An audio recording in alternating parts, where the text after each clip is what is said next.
안녕하세요. 김동섭입니다. 10월 30일 아침 시작하도록 하겠습니다. 오늘 미국 시장은 혼조세로 마감했죠.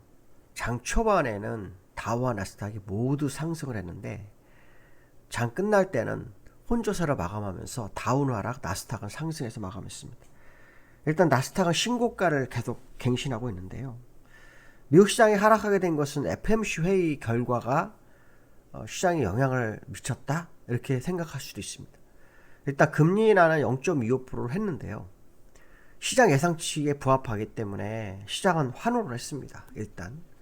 근데 중요한 것은 뭐냐면 항상 제롬 파월의 성명서, 인터뷰가 기자회견이 되게 중요하죠. 왜냐면 향후 금리에 대한 스탠스를 연준이 어떻게 가져갔느냐, 이게 되게 중요한데요. 일단 미국 시장에서는 올해 금리 인하를 2번 정도 예상을 하고 있었죠. 10월달에 한 번, 12월달에 한 번. 그래서 0.50bp 정도 금리 인하 할 거다 예상을 했고 그 확률이 거의 98% 이상 됐습니다. 그래서 시장은 당연히 12월 금리 인하를 생각을 했던 그런 상황인데요. 제롬 파월은 이번 기자회견에서 12월 금리 인하는 아직 결정되지 않았다, 이렇게 직설적으로 표현합니다. 이건 당연한 거죠. 근데 이걸 가지고 주가 하락하는 건 더 이해가 안 되는 게 뭐냐면 지금 10월 말이고 11월 달 12월이면 그때 회의를 해서 회의에 따라서 하는 게 당연한 건데 일단 시장에서는 기대치가 원체 컸던지 직설적 발언에 반응을 하면서 다우는 소폭 하락했고 나스닥은 상승하는 그런 모습이 보였고요. FOMC 회의에서 2명 정도가 반대를 했다, 이렇게 뉴스도 있습니다. 그러니까 만장일치가 아니었다는 얘기죠. 만장일치. 특히 스티븐 미란가처럼 그 백악관 고문, 경제고문, 그 사람 같은 경우는 0.50bp 정도를 인하를 요구했다, 이런 발언도 있습니다. 그렇지만 어쨌든 나스닥이 상승을 하면서 기술주 중심인 나스닥이 상승하면서 시장은 뭐 나쁘지 않은 상황이었습니다. 특히 엔비디아 상승이 상당히 두드러졌죠. 엔비디아가 3% 상승을 했는데요. 얼마 전에 엔비디아가 상승하고 오늘도 또 상승을 했습니다. 급등을 계속하고 있는 엔비디아의 모습인데요. 시장에서는 AI 버블론이 굉장히 컸었는데 엔비디아의 젠슨 왕이 2026년도에 블랙웰과 루빈 이 두 가지를 가지고 약 5천억 달러 정도의 벌써 매출이 잡혀 있다, 이렇게 얘기를 하면서 실적에 대한 부담감, 예전에 닷컴 버블 때는 주가를 엄청 갔지만 버블이다, 실적이 없어 버블이다라는 개념이 있었는데 그거를 깨트리는 그런 상황이 나오면서 시장을 끌어올렸습니다. 문제는 뭐냐면 사실은 엔비디아뿐만 아니라 그 주변 종목들, 관련 종목들도 실적이 정말 좋아져야지 맞다. 엔비디아 독주하는 기업 하나만 가지고 밀 수는 없지만 어쨌든 엔비디아가 그렇게 올랐죠. 근데 오늘은 또 엔비디아가 왜 올랐냐면요, 트럼프 대통령이 인공지능 칩을 중국에 수출을 허가할 수도 있다, 이렇게 발언을 하면서 다시 뛰습니다. 왜냐하면 중국에 매출이 없어요. 중국 매출이 없습니다. 엔비디아가 계속해서 그 트럼프한테 중국 수출을 요구하는 어떤 행위를 많이 하고 있죠. 뭐 대만에서 생산했던 AI 칩을 미국으로 가져온다든가 뭐 이런 식으로 하면서 우리는 결국은 미국의 생산업체고 그렇지만 수출을 해서 수익을 내야 한다, 뭐 이런 분위기를 형성하고 있는 거죠. 특히 중국 수출에서는 매출이 제로입니다. 매출이 제로. 뭐 엔비디아의 젠슨왕 발언으로 보면 매출은 제로이기 때문에 중국 시장이 열리면 지금 이 엔비디아가 이루고 있는 매출을 엄청 뛰어넘겠죠. 그거에 대한 부분이 엔비디아를 끌어올렸고 그것이 나스닥을 끌어올리는 상황이 됐다, 이렇게 보시면 될 것 같고요. 특히 엔비디아의 시총이 5조 달러는 없는데 5조 달러. 와, 후발주자인데 한 1년 만에 1, 2위를 싹 다 애플하고 마이크로소프트, MS를 제쳐버리고 신기록을 기록하는 그런 상황이 나오고 있고요. 이 5조 달러의 규모가 도대체 어디냐. 제가 옛날에 한번 이런 얘기 했습니다. 외국 기업 하나가 우리나라 시총을 넘어섭니다.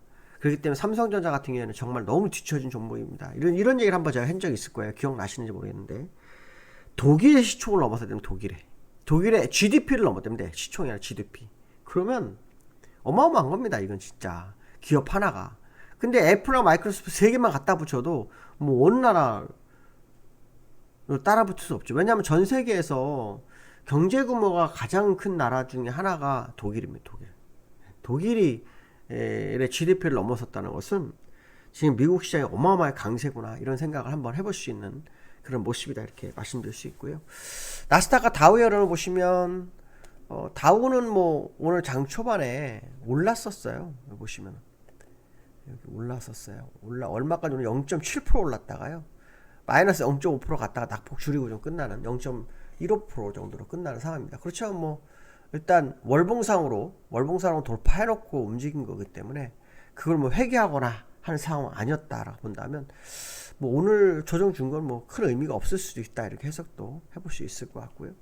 그 다음에 나스닥이죠. 나스닥이 장 초반에는 0.8% 올랐다가 0.5%로 끝나는데요.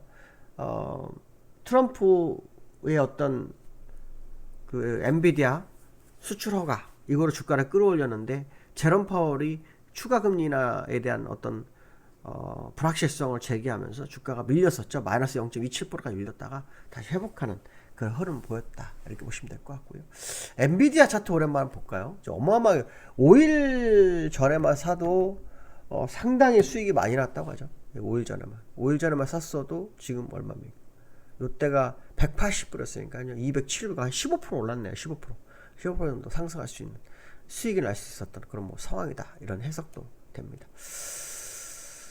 그 두 번째로는요, 어제 밤에 나온 뉴스, 낮에 이제 서서서 나오긴 했는데, 이제 전날 우리나라가 약간 조정을 줬던 이유가 뭐냐면, 우리가 미국과의 무협상이 좀 어려워지는 거 아니냐, 이런 분위기가 시장에 쭉 퍼졌고요.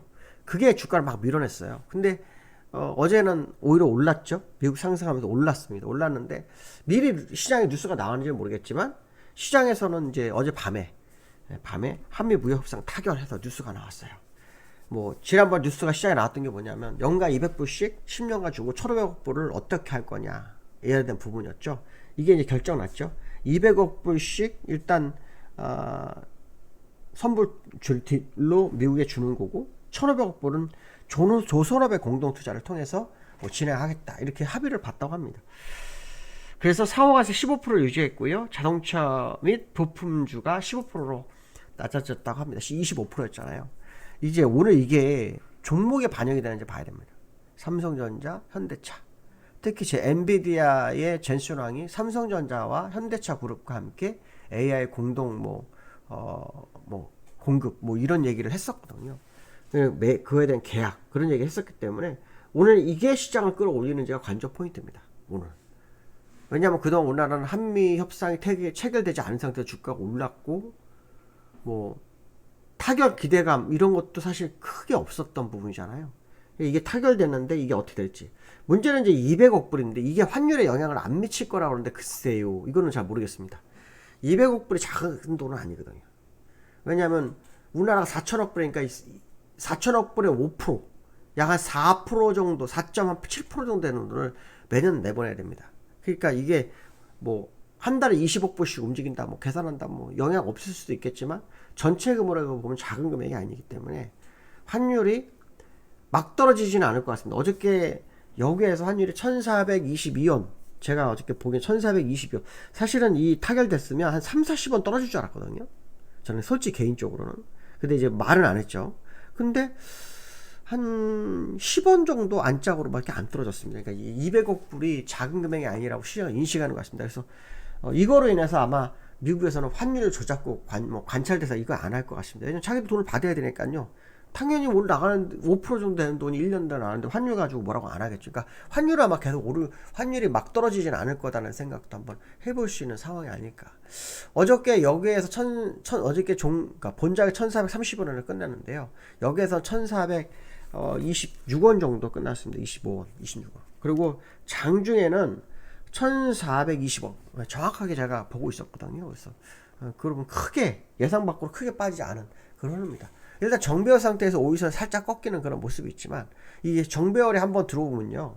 꺾여도 그렇게 한 방에 돌리지는 못한다는 게 제가 보는 기술적 관점이기 때문에 일단 오늘 하락한 거, 원달러 하락하면 우리나라 주가도 시장에 영향을 미치죠. 환율이 버티는데 주가가 오르는데 환율이 내려오면 주가는 엄청 강해질 수 있다. 이 생각도 한번 해볼 수 있는 그런 상황이다 이렇게 보시면 될 것 같고요. 코스피가 우리나라가 4,000포인트, 4,081포인트. 어저께 그저께 조정 한번 주고 4,000원 살짝 이탈하는 듯 하더니 4,000원 회복하고 끝나는데 어제는 또 쭉 땡겨고 4,080일까지 왔습니다. 시장에서 일각에서 5,000포인트 얘기 나옵니다. 뭐 잘 나가면 6,000포인트. 그건 가봐야 아는 거고요. 다만 이제 대응의 영역으로 왔다라는 거. 이제 기술적으로 목표치를 잴 수 있는 사람은 우리나라에 별로 없습니다. 일목균형표에서만 잴 수 있습니다. 일목균형표 중요한 라인을 돌파하면서 저는 일단 3064 이게 되게 중요했거든요.